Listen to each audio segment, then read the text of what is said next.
माटी तलु विरल मूर्ति उद्धार आखंडलमणि सेवायतों घर भितर माटी तलु मिली विरल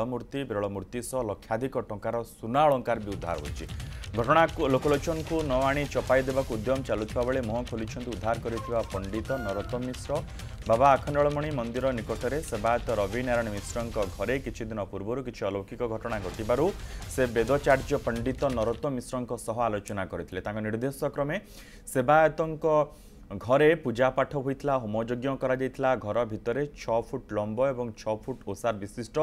15 फुट गभीर एक गर्त खोलिबा परे एक पित्तल हंडा भितरु विभिन्न स्वर्ण अलंकार सह शिव पार्वती गणेश कार्तिक वृषभादि मूर्ति उद्धार होइछि। पंडित नरोत्तम मिश्र उद्धार होइथिबा समस्त अलंकार और मूर्ति सुना बोली दाबी करबा सह यह बाबा आखंडलमणि संपत्ति होई पारे बोली कहिसंती। अन्य पक्षरे सेवायत जनक अलंकार कथा अस्वीकार करबा सह मूर्ति गुड़िक पित्तल धातुरे गढ़ा बोली कही गोपन रखिबाकु चाहिसंती। प्रशासन एथिरे हस्तक्षेप कले प्रकृत सत्य पदाकु आसिबो बोली साधारण रे आलोचना होउछि।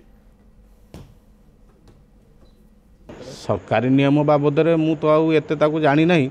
जहाँ थिबो तेणु मु ताकू चाहूची जे कि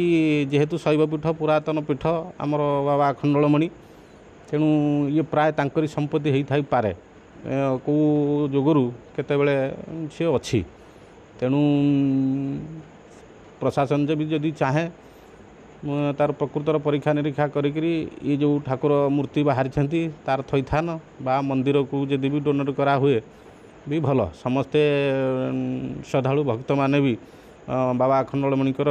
गोटे सुवर्णर प्रतिमा साकार रूप भी दर्शन करें आ प्रभुंकर कल्याण लाभ भी करें।